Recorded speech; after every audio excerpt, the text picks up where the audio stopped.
Today, Amazon opening its first physical store for clothing. Where will it be and what will you find there? And the CEO of a biotech firm revealing that the world's top tennis star Novak Djokovic and his wife own most of the company. What's it working on? And China cutting a key interest rate for the second time in a month. What's it worried about and will it help spur the economy? We ask an expert. That and much more coming up on NTD Business. Good evening. Great to have you with us. I'm Paul Graney. Amazon's opening a clothing store. The first Amazon style store will open in Glendale, California later this year. You'll be able to find women's and men's clothing along with shoes and accessories that come from established and emerging brands. Amazon says they'll have items to meet every budget from $10 basic items to $400 luxury pieces. You ever feel that Amazon and Facebook and Instagram are eavesdropping on your conversations? Well, in the future, it might not even be necessary. Patents show how Meta might be planning to expand its ads business in the metaverse. NTD's Evelyn Lee has more. An analysis by the Financial Times reveals that Meta, parent company of Facebook, has filed patents on technology that can track users' facial expressions and eye movements. And this technology could have implications for Meta's plans in the ad business. Meta is creating an entirely new advertising platform that offers so many more features and advantages to brands and companies that ultimately translate into way higher dollar figures. Amir Bozorgzadeh, the CEO of Virtuleap, says these functions will all be integrated into Meta's virtual reality or VR headset. And when you wear it, Meta will be able to tell when you're bored, overwhelmed, or stressed while in the VR environment. And this allows for hyper-targeted advertising. Meta CEO Mark Zuckerberg has pledged to invest billions in the development of VR experiences for users. And Meta's patents could indicate how it plans to generate ad revenue from this investment. Right now, Meta rakes in $85 billion a year with its ad-based business model. Why would brands and businesses want to pay Meta more for ads? The opportunities to engage with users at that deep level where physiological sensors actually say, like without any doubt, that person was engaged with that brand, not just, superficially, but really deeply. These physiological sensors actually know what depth of engagement that individual had, and therefore the value of that also goes up far higher. The patents would also allow Meta to place third-party sponsored objects in the metaverse.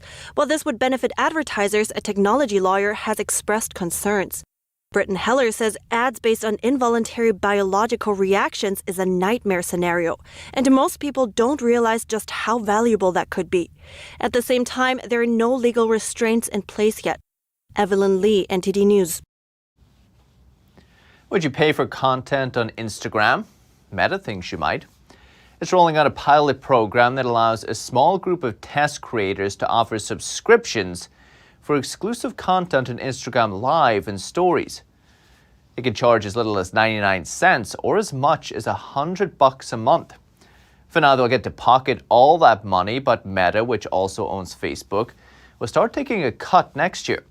CEO Mark Zuckerberg says the percentage his company will keep won't exceed 30%, modest. Instagram isn't the only social media platform to experiment with paid subscription. Twitter has an option for its creators to charge monthly fees up to $10 for exclusive content. A Senate panel today approved a bill that would target big tech, would bar a small number of tech giants like Amazon from giving preference to their own businesses on their platforms. The committee had to approve it before it could move forward.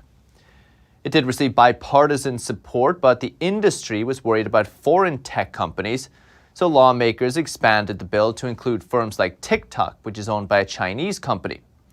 The bill's main sponsor is Senator Amy Klobuchar. She says there's a lot of support for the bill, but she says there's also a lot of lobbying against it.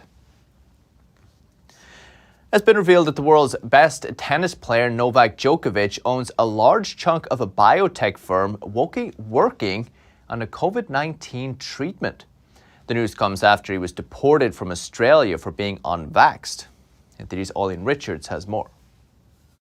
Is it good to be home? Following the chaos surrounding tennis star Novak Djokovic's vaccination status, it's been discovered he and his wife own 80% of a Danish biotech firm that's developing a COVID-19 treatment. Quant Biores's CEO confirmed to Reuters that Djokovic, who is 34, owns 40.8%, while his wife Jelena, who is 35, owns 39.2%. He says they bought the stake back in June 2020, near the beginning of the pandemic, but didn't say how much the stake is worth. Quant Biores's treatment does not involve vaccination, and instead involves developing a deactivation mechanism. It has about 12 researchers working in Denmark, Australia, and Slovenia, and it expects clinical trials to begin this summer. Gerald Kamisong is the CEO of Todos Medical, which is working on its own non-vaccine COVID treatment. Kamisong says treatments have been cast aside by the U.S. government for some time. People are still getting sick, even if they've been vaccinated, even if they've been boosted. And so you cannot ignore the need for therapy. Djokovic flew out of Australia to his native Serbia on January 17th after Australian Immigration Minister Alex Hawke kicked him out of the country. Arlene Richards, NTD News. And GM has announced a new commercial applications for its hydrogen-powered mobile generators. It could potentially replace gas and diesel generators at work sites, movie sets, data centers, even outdoor festivals or military camps. And unlike other generators, these hydrogen generators are cleaner, odor-free, quieter. They can even emit drinkable water. This mobile generator can quickly charge electric vehicles without permanent charging stations. Their Empower Rapid Charger boasts that it can charge 4 cars at the same time in 20 minutes. The palletized mobile power generator system is designed specifically for military use. And as countries move away from fossil fuels, a small Wyoming town may be transformed when a new type of nuclear power plant is built there. The facility would use liquid sodium instead of water to cool the reactor. NTD's Andrew Thomas reports. This Wyoming town has relied on coal for over a century. Until recently, Kemmerer wasn't known for much except JCPenney's first store and its 55-million-year-old fish fossils and quarries down the road.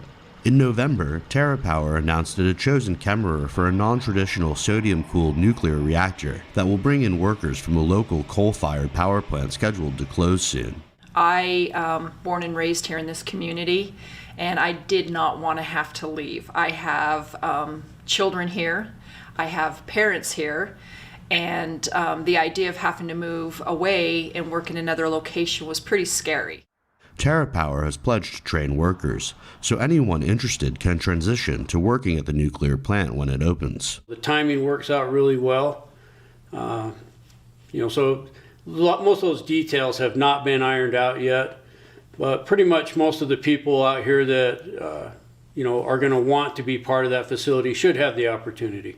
Current estimates say the plant will open in 2028, but the news has already triggered interest in real estate. Nuclear power is emerging as an answer to fill the gap as states transition away from coal, oil, and natural gas to reduce greenhouse gas emissions. Andrew Thomas, NTD News. Wall Street's main indexes fell again today, even after rallying earlier this morning. The Dow fell 313 points, about 0.9%. S&P 500 lost 50 points, 1.1%. The Nasdaq today lost 186 points, 1.3%. Help wanted signs. We've seen them plastered on storefronts across America. We've never seen so many reported job openings. People have blamed the worker shortage or talent shortage on different things. Generous unemployment benefits, parents staying home to look after kids during lockdowns. However, enhanced unemployment ended and schools and daycares reopened, but the talent shortage didn't go away. Here's author and hiring consultant Ira Wolf. I actually have an infographic, and it has 20 different factors that have impacted where the workers are gone. That's the title of it, where have the workers gone.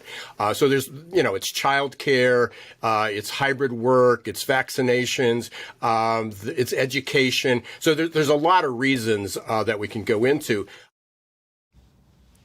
We've all heard about the Great Resignation, Americans quitting their jobs to find something more rewarding. But if that's the main reason for the shortage, you'd expect some industries to see more applicants than before. But it seems every industry is looking for talent. Education, we need teachers, healthcare, we need nurses and doctors and home health aides and CNAs for skilled nursing facilities. Manufacturing is short, transportation short, distribution is short on people. According to ADP, we have 4 million fewer employed persons than before the pandemic. Now, researchers at UC Davis say there's actually a shortfall of foreign-born workers to the tune of 2 million. We're not talking about people who have come over the border illegally. Those numbers are historically high, according to the Department of Homeland Security. I'm talking about people coming here legitimately through the visa process with a valid work visa. America all but halted visa processing during the pandemic in a bid to stem the spread of the virus. I'm actually working with a client. They're in New York. They do fast food trucks. They had a goal of hiring, of having 10 different trucks distributed. They were bringing in people from Jamaica. They haven't been able to do that. They haven't been able to get their visas, so they've curtailed their plans. I think instead of having 10 trucks, they're looking at 2 or 3. So now we're joined by one of the authors of the new UC Davis report. It is Giovanni Perri. He's an economics professor at UC Davis with expertise in labor economics, urban economics, and the economics of international migrations. Giovanni, thank you so much for coming on. It's my pleasure. Hi, nice to be here. Giovanni, have you ever seen a phenomenon like this before, in that illegal immigration was halted or all but halted so drastically to lead to this type of shortfall, as you put it in your report? And how long do you think it will take the U.S. to reverse course on this?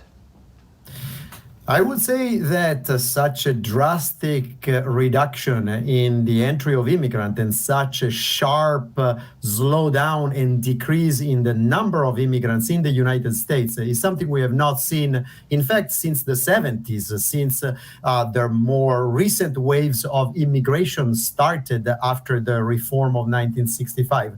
Immigration had been growing progressively all in the 90s and in the early 2000s. It had been slowing down in the 2010, in particular in the period of the Trump administration, due already to some visa restriction, more procedures, lower entry.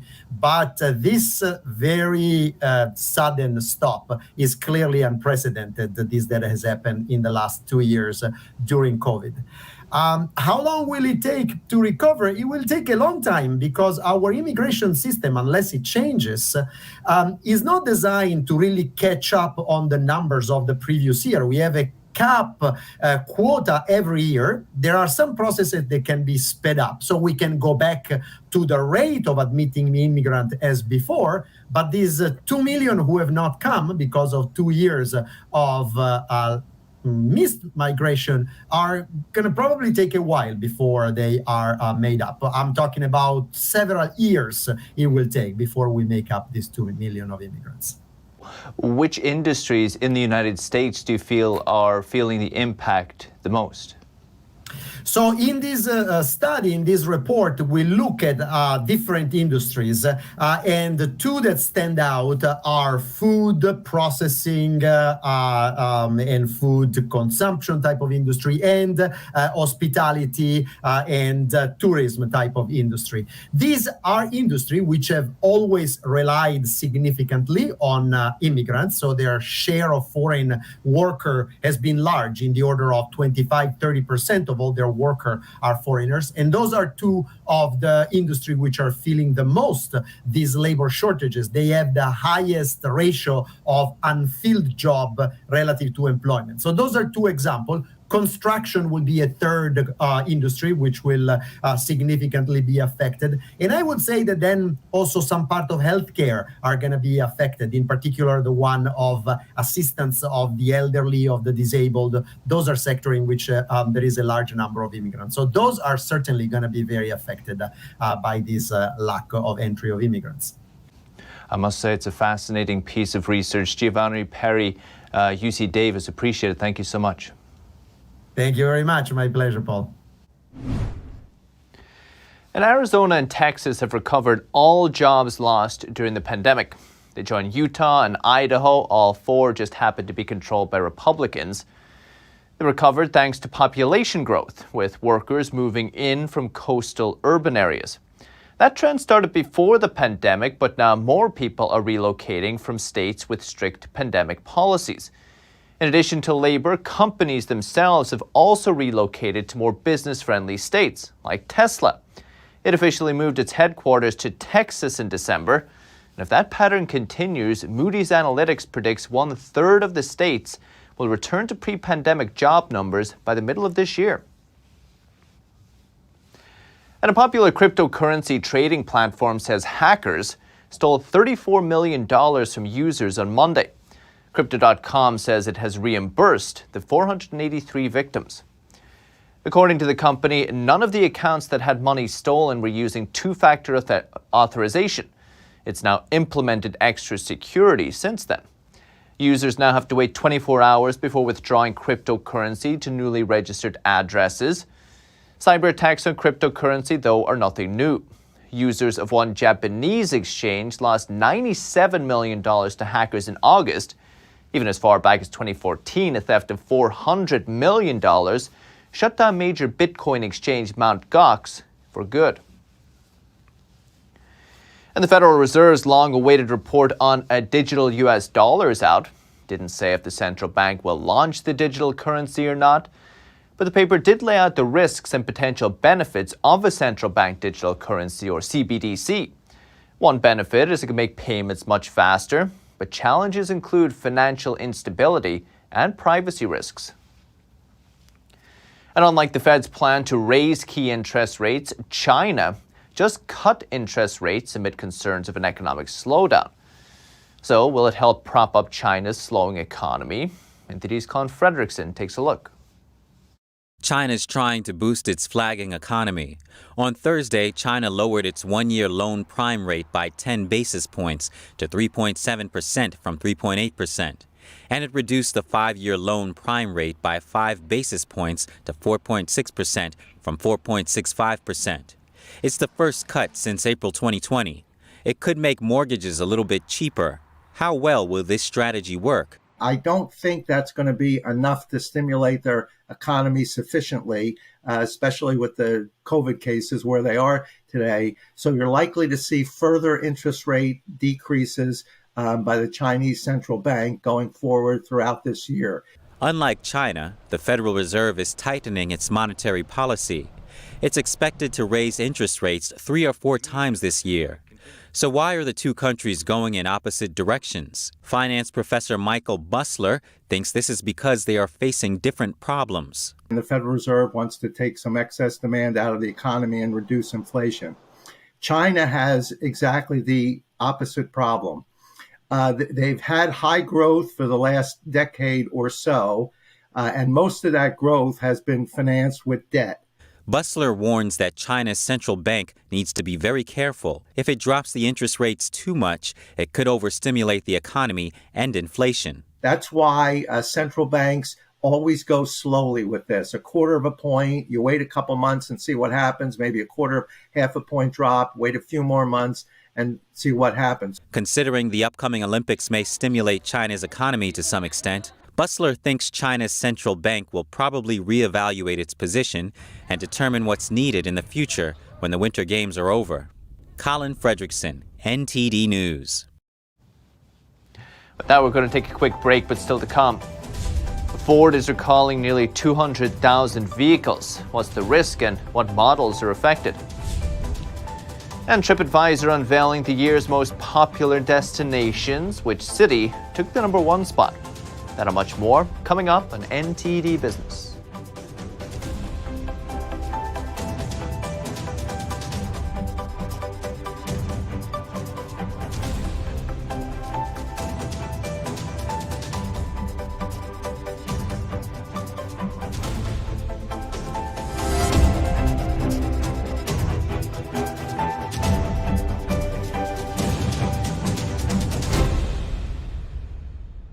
It's just clear as day. The media, whether it's broadcast, cable, or print media, has become extremely biased.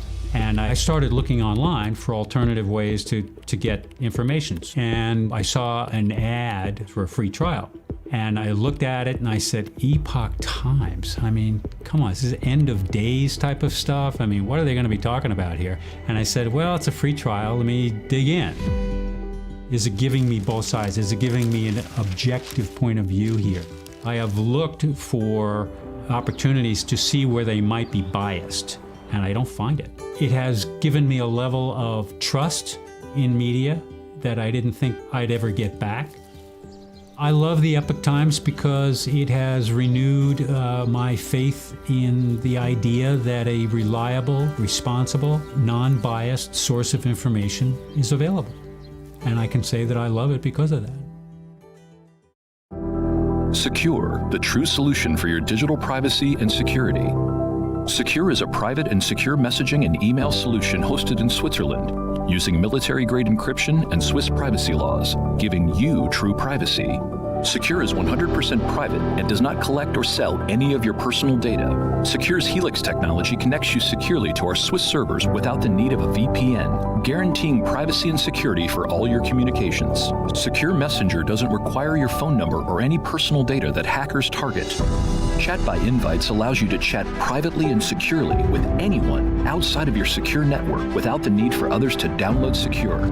Secure Send offers you a private and secure way to email anyone outside of Secure. You won't find this level of privacy or security on any other email or instant messaging application.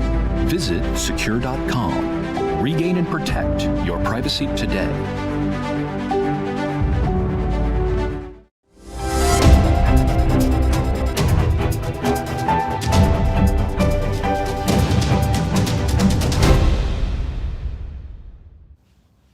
Welcome back.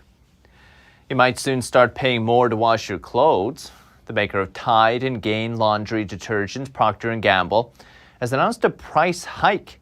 They also make Downy fabric softener and Bounce dryer sheets.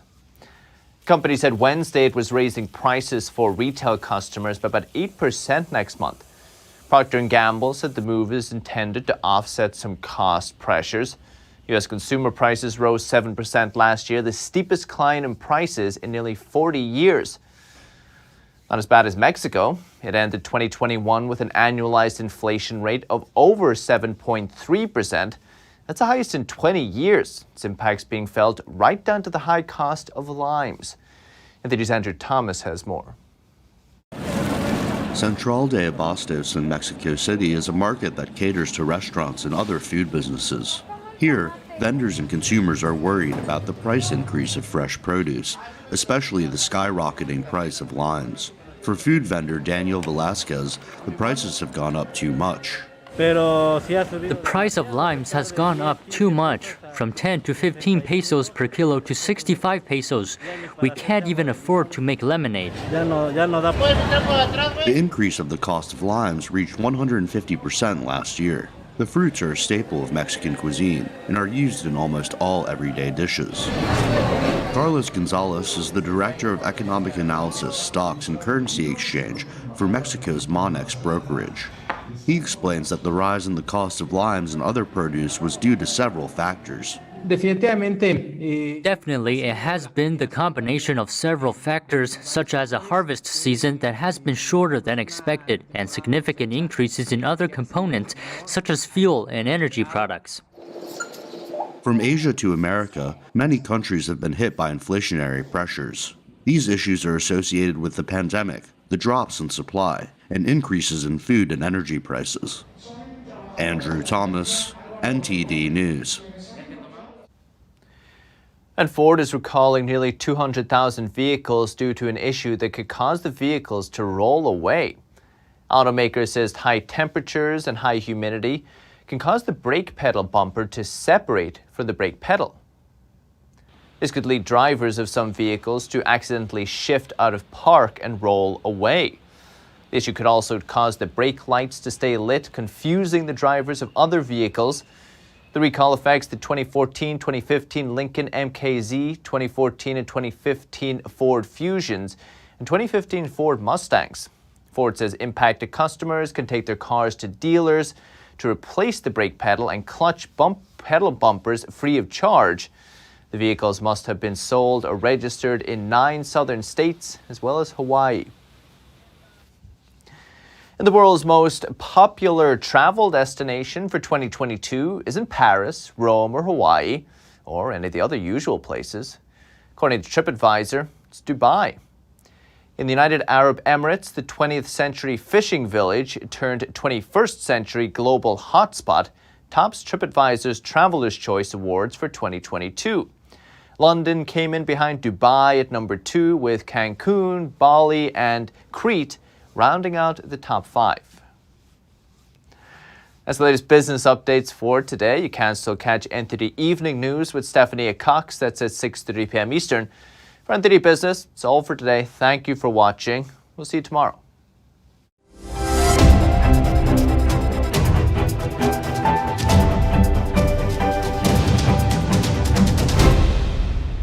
Thanks for watching us on YouTube. Did you know YouTube only keeps selective videos on its platform? So if you want to make sure you get the full picture, just subscribe to our newsletter. Go to newsletter.ntd.com and sign up. It's free.